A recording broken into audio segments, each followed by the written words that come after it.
So how cool would it be to actually work less and make a heck of a lot more?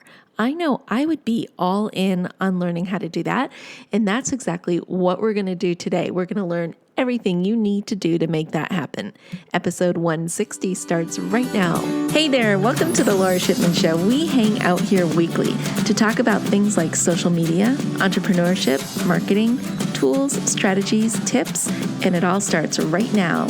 Hey there, before we get started with this show, I just want to share my passion with you. I love teaching people just like you how to master social media for business, breaking it down into easy to consume and easy to execute steps so that you can see immediate results. So whether you want to start a social media consultancy or grow your brand's presence on social media, I can help. I can help you get started and master all the things that you need to know. So I want you to go over to my website. It is filled with resources, tools, tips, and courses.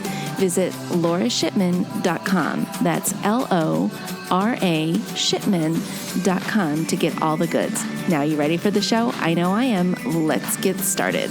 Hey, everybody, welcome back. I am so excited because today I have Kristin Molenaar from Yes Boss, who's going to be talking to us about why our goal should be to work less and make more. And she had me at how to make it happen. So we're going to go through all of that with Kristin today. But before we do so, I just want to introduce Kristin, welcome her to the show, and learn more about her and her business. Welcome, Kristin. Thanks for having me, Laura. I'm excited to be here. I'm excited you are too. Such a juicy topic. But before we get into the topic, tell us about Yes Boss. I want to learn more about Yes Boss and you, of course. Yeah, so I am the founder and CEO of Yes Boss. We help solopreneurs through online business management and digital marketing implementation. Essentially, our clients come to us because they are doing all the things in their business.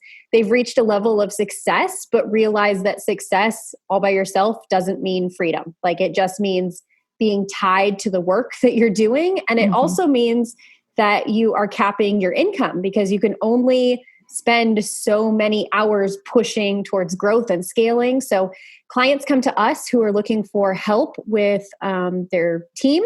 We're really a one-stop shop for those solopreneurs. I have found that there's a community of entrepreneurs that aren't really interested in building out a full-fledged team. And so we come in with the solution to work with us and take advantage of a variety of people on our team. So everywhere from the project management, top level support, all the way down through the graphic design and social media management, that kind of stuff.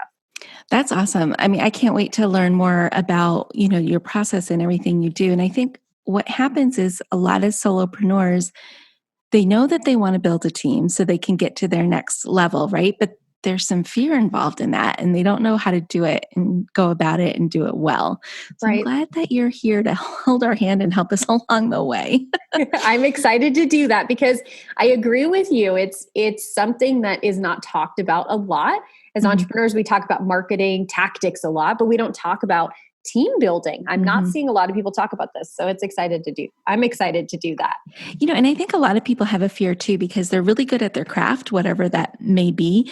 And maybe they're not managers. Maybe they're not people who know how to grow a team, start a team, manage a team, and they may not have interest in that either. So for sure. Cool.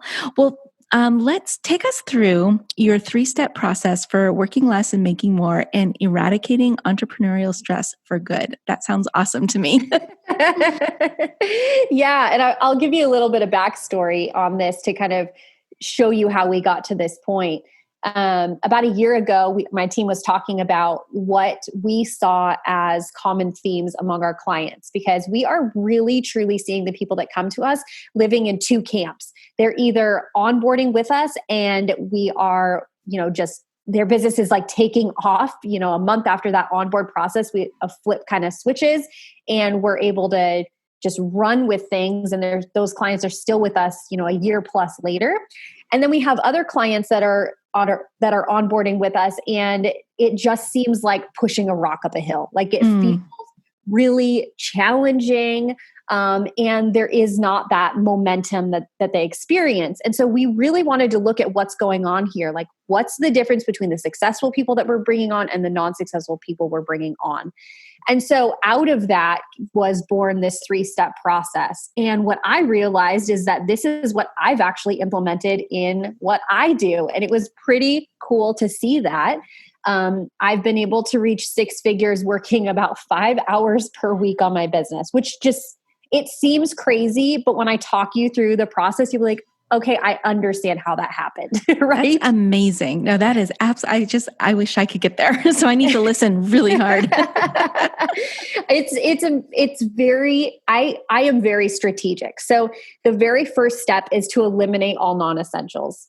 Now, I want to say that what happens when we are an entrepreneur and a platform like, let's say, Facebook catches wind that we're an entrepreneur, right? Mm-hmm. We're going to be hit with a ton of messages from really incredible marketers telling us that we need to do things like webinars and podcasting, and your Instagram feed has to be perfect, and you need to be blogging. But if you're blogging, you better be on Pinterest. Are you sure that you're networking accurately? Like, are you going to this conference?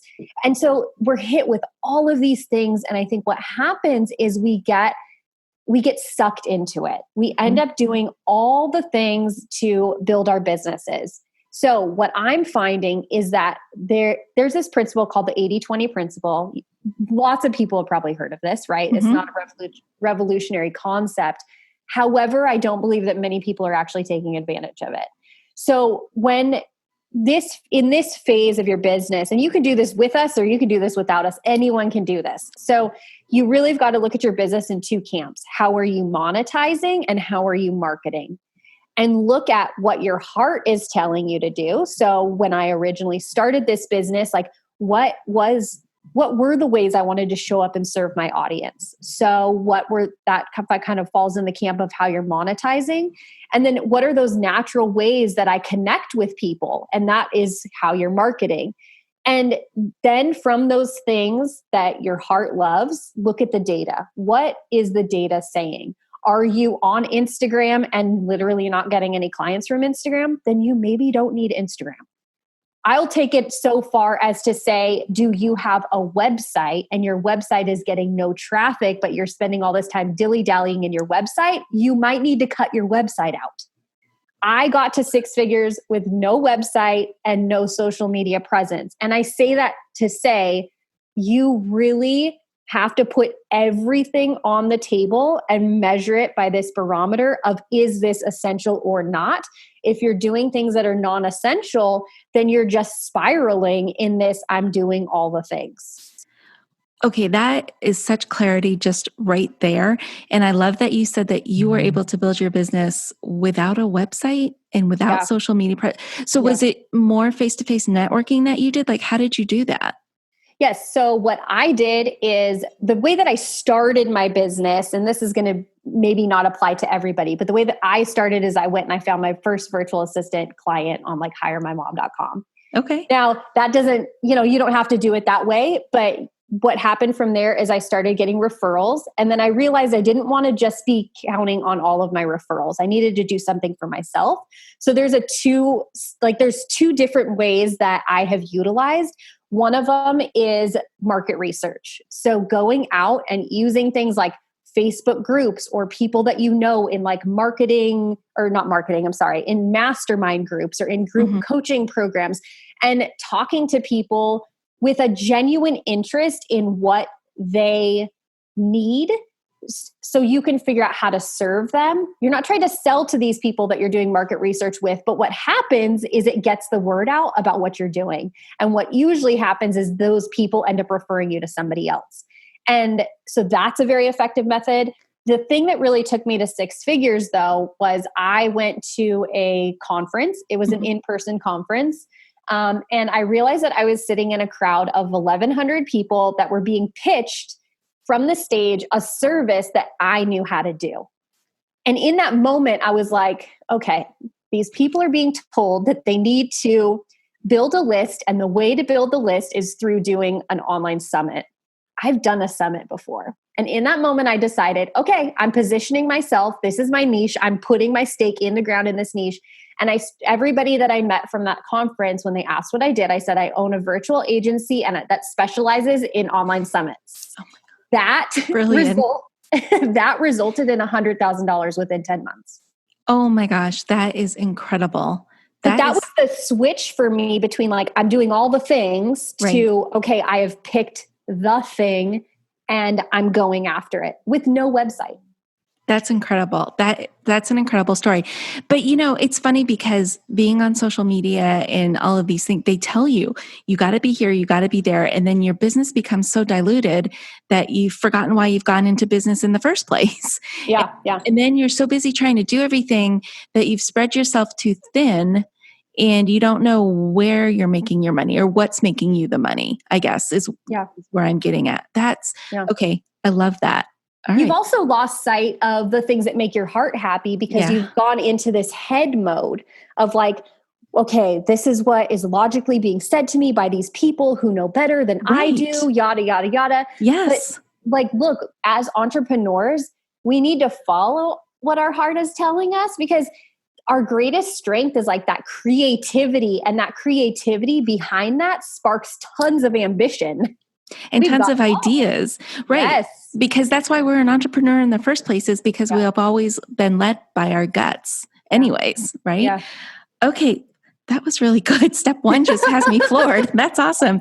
So eliminate all the non-essentials, all the things that really aren't moving your business along, that's not moving that needle. And I have a feeling that's a cause of a lot of stress for people. Too, because you're doing extra work that's not getting you anywhere. So it's stressing you out because you think you need to do it. But in actuality, it's probably no one's going to miss it maybe if you let it go.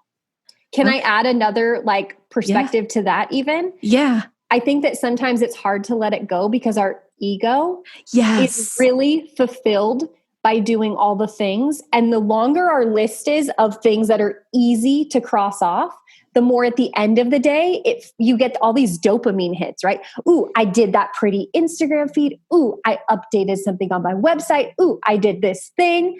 But the reality is those dopamine hits and following after that ego-centered stuff is keeping you from success. Oh my God. It's so true. But you're so right. And that's, I'm so glad you said that. Ego can be the biggest thing that ruins us, really. Yeah. And I mean, I noticed myself even doing this. So I want to say like, look, I'm not special and I still struggle with all of these things. My business does run with a fantastic team, but sometimes I'll get in there and I like see something that I could do. And it's so tempting to want to jump into your business and be the superhero. But doing things like that actually cripples you in the long run. And it sets you up for being in a spiral of never being able to back out of your stuff. Yeah. You're absolutely right. No, I have a question because you said something. I just scribbled down a note so I wouldn't forget. And if this is going to come up later, let me know. But you mentioned the word team, and I think that's also very intimidating to people. How big does a team have to be in order for you? I know a goal for a lot of people is to hit 6 figures. Is it realistic to do it with a team of like 2, maybe you and one other person? Like, what does that word team look like? So the word team looks different for everybody. Mm-hmm. But my suggestion is to practice delegation as soon as possible. So it depends on what your ambitions are. Like if I became an entrepreneur and I wanted to provide amazing work opportunities for other people. That was truly one of my like ambitions. So I have a big team. I love my team. It's not necessary though. You can actually grow and not be stressed out without having that team, but you're still practicing delegation through other means of outsourcing. So using like project-based outsourcing or something along those lines. So I want to give you an example for somebody that does not have a team at all. And they're like, okay, how do I practice delegation? Okay, so this is what happens when you first start your business. Everybody's telling you need an email list, you need to have a website, and your traffic on your website needs to encourage people to opt into something, and you have a freebie offer, right? So we understand this concept even probably within the first 2 or 3 months of becoming an entrepreneur. It's one of the first things you realize you've got to do. Now, if you want to do this, normally what happens is an entrepreneur will sit around for about 10 hours, YouTube it, try to make it happen, troubleshoot it, Yes. then not know what they did to troubleshoot it. And then they're like, cool, it works now, but I have no idea how I would ever do that again. God, I've lived that before. So have I. And you know what? When I say it takes 10 hours, that 10 hours probably is over the span of like 2, 3, 4 weeks, because we're also dealing with being in our head. Yes. And all of this, like, I suck at this. Okay, I got it. Oh my gosh, another problem. So there's all of these just emotional roller coasters that you ride with all of this stuff that we do as an entrepreneur. It's hard. It's hard work. This is what I want to suggest. Don't do the things that you don't know how to do. Outsource them. Our team, our hourly rate is $40 per hour. We are fantastic. You can find somebody fantastic for $40 per hour. You can find people that just know how to do some of these admin things for a lot less. Go on somewhere like Upwork or in a Facebook group. Like, look, these people are everywhere. And what I want you to do is outsource that task. What's going to happen is it's going to get done in literally 2 hours flat. Like, you're going to give it to somebody and you're going to have it back in 2 hours. And it's going to feel so good. Yes, right? And it's going to cost you so let's use our hourly as an example. It's going to cost you $80.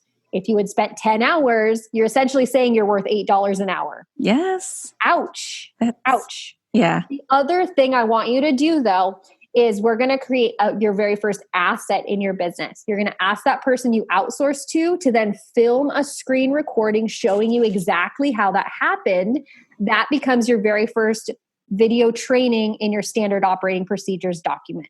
Brilliant. Then as you build later down the road, say you build a team or say you need to do something or whatever, you now have that documentation about how it needs to be done specifically for your business. So my answer is just start delegating right away. You'll become addicted to delegation, maybe like I did. Yeah. Or you'll at least see the merit in delegation. And then as you grow, you'll be able to see like, okay, I'm outsourcing so much of this stuff. Maybe this needs to become a role. Yeah. There you go. And that might be more affordable when you make it a role. There you go. Yeah. Yep. Awesome. Okay. Step number 1 was really good. Eliminate all non-essentials. Step number 2, what's that one?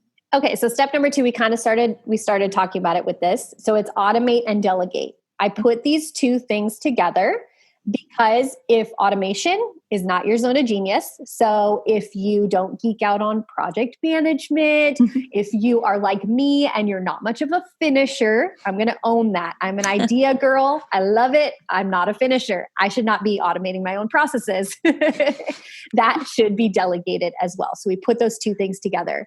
But this is where we were really, really seeing with our clients the difference between the major successes and the people that just continue to struggle.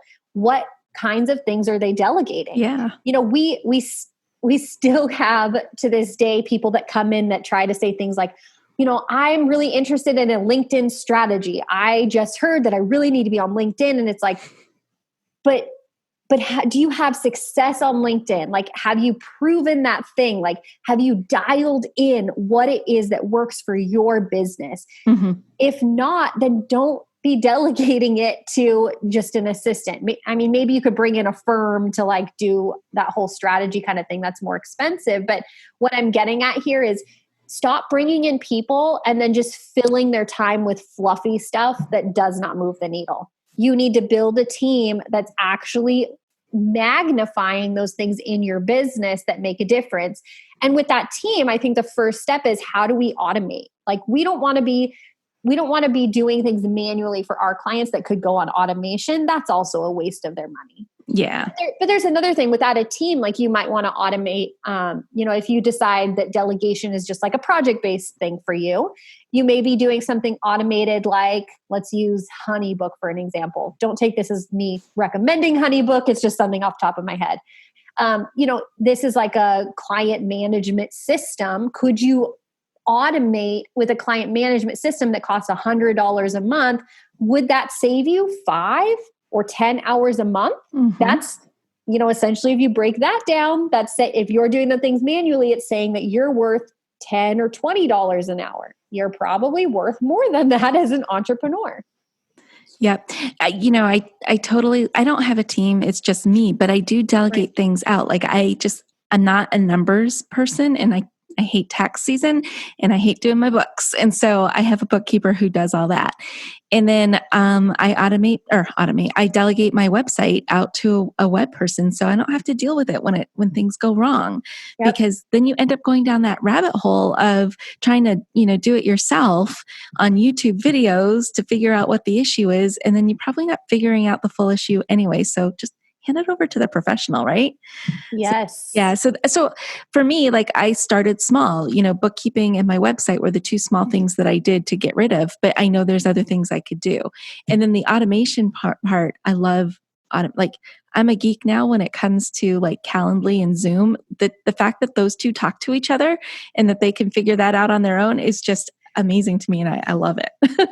Yes, exactly. And you know what I think is so cool is with, in addition to automation, it's like figuring out what the process is even. Mm-hmm. Like if you can't necessarily automate it with a system, define what it is. So every time you get, for you, like every time you get somebody pitching themselves to be on your podcast, Mm-hmm. it's not like, okay, how am I going to respond? And what's now the process? Like the first time you do it, think about, okay, let's do it in such a way that I can then use these things that I'm doing for everybody moving forward. Like we just got to change our thinking to stop doing such like, I'm going to do this one thing and then the next time I'm going to have to do it all over again. And that's where I use templates are my most favorite thing because like after I record a podcast with somebody, I have a standard email that goes out with like the links and all the things that they need to know after we've done our podcast together.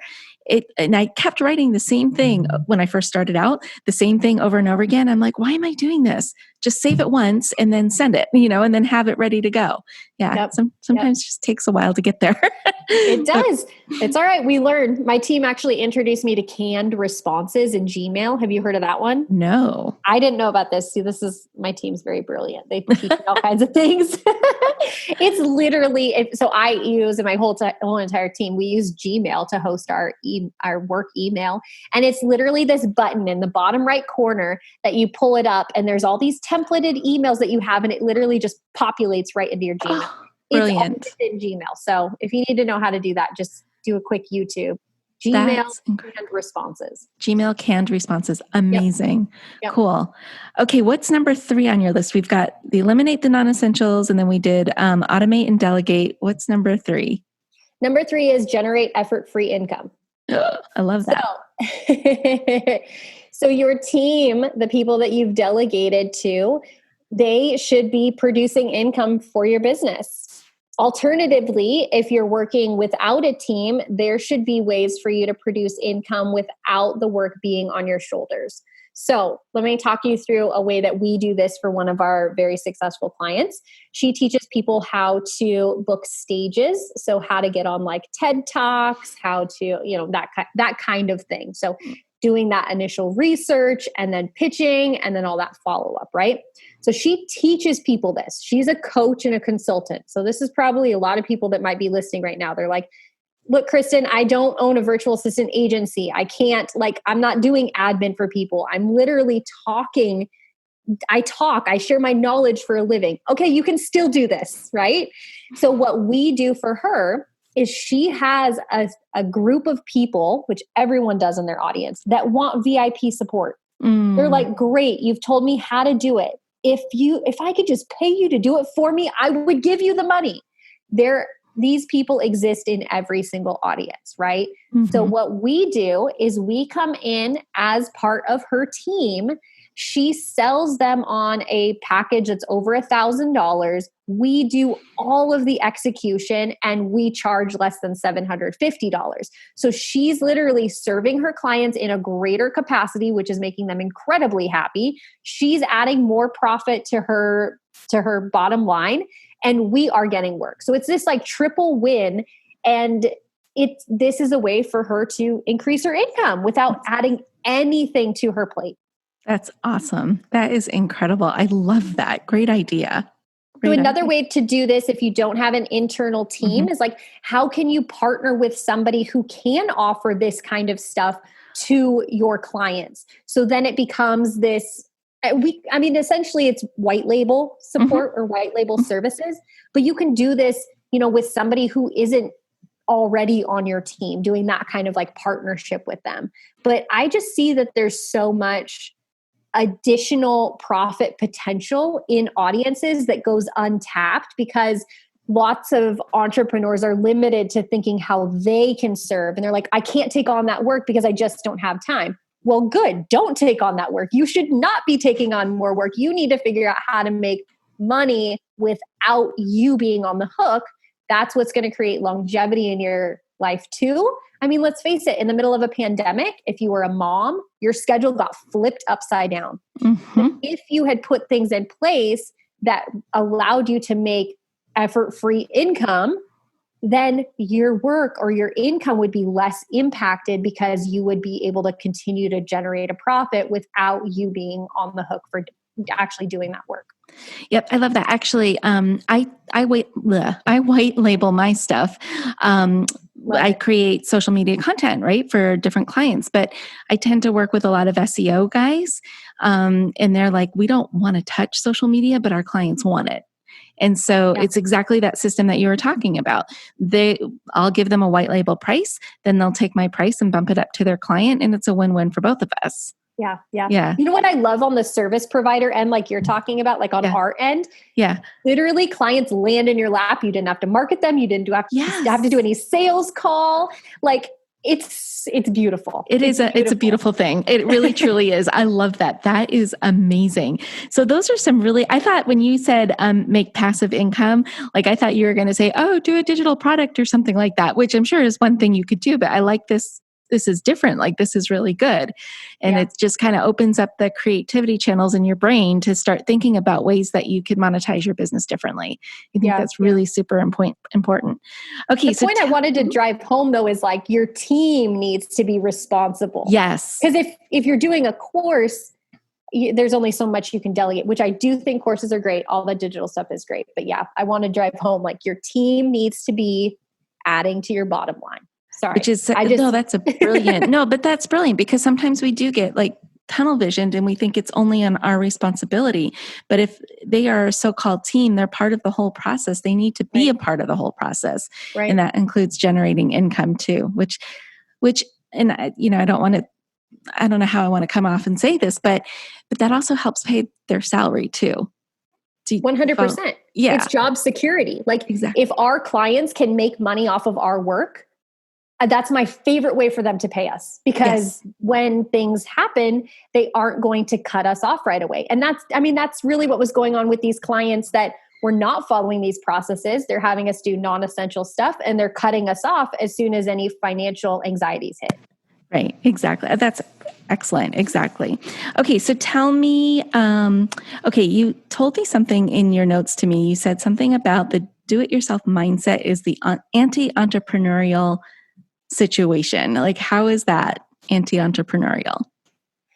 So as an entrepreneur, if you look at the definition of an entrepreneur, like what really is an entrepreneur, we're visionary leaders. So our job is to cast a vision and create processes and people to execute on that vision. I think what's happened as a result of the ability to do everything ourselves, there's become this like obligation that we're putting on ourselves to do everything for ourselves. But that is severely stunting your ability to grow. And also, if you think about it, if you're on the hook, like if your company is just you, meaning that you aren't getting help with anything, right? Like I'm not even hiring a web designer, not even hiring a bookkeeper, like not even doing some of these more minimal things, not even delegating like an email opt-in, none of it. You really have created a glorified job for yourself. Yes. You've got that job. It's not right. It's exactly what you've done. That's an excellent way to put it. I love how you do that. It's really and sometimes it's hard. Sometimes I like cringe, like, I know I'm going to totally step on somebody's toes right now, but I'm stepping on your toes to save you. Like I promise you, because when you get into that position, so I've been there with companies that I've built in the past. I have literally thought at night, I wish that I could just go get a job. Like I wish that I could just go somewhere where somebody would tell me what to do, that I could leave the work at work. Because when you're doing all the things, it's like that that mental energy, you're never able to turn it off and refuel, because it's like juggling so many balls becomes incredibly exhausting. It does. And that's the part of the reason why we became entrepreneurs in the first place, is so that we could have freedom over our schedule. And if you're Right? doing all of the things, then you don't have that freedom. No. So, yeah. It's sad. Kristin, this is really good. Do you have anything you wanted to share with us before we sign off today? Yeah. So I think that the greatest value that you might get, or the thing that I have of greatest value, might be if you're at that beginning stage, if you're in this like, okay, cool, I'm ready to eliminate non-essentials. What, like how? Yeah. Like, how do I do that? What does that mean? This sounds great, but I'm stuck. we have an ebook that has a workbook with it. So set of questions to run you through with a full explanation of, exactly what to go through. So how to look at your monetization methods, how to look at your marketing methods. You can get that at yesbossva.com/work-less-make-more. It's totally free, so you can check that out. But this is what I want to say before we say goodbye. And that is, you are an entrepreneur.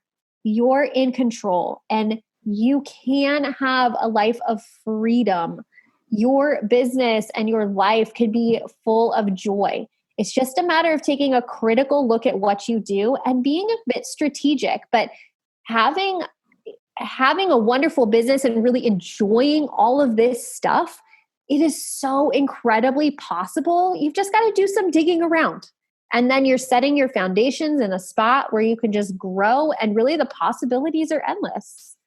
Thank you. That is amazing. I'm going to put the link to that book in our show notes so you guys can go download that now. Kristin, this was awesome. Really good information. And thank you for getting us on the right track. Thank you for having me. It was such a pleasure to share. If I can just spend this time eliminating stress for one person, it was absolutely worth it for me. I think you hit more than one person for sure. All right. Thanks again for coming. Bye-bye. Hey there, I just want to say thank you for spending time with me here today. I know your time is super valuable, which is why I am dedicated to providing lots of usable, actionable information in the shortest amount of time possible. Before you go, please don't forget to hit that subscribe button so you don't miss a future episode. And if you have ideas or topics you would like me to cover in an upcoming show, let me know about it in the comment section provided.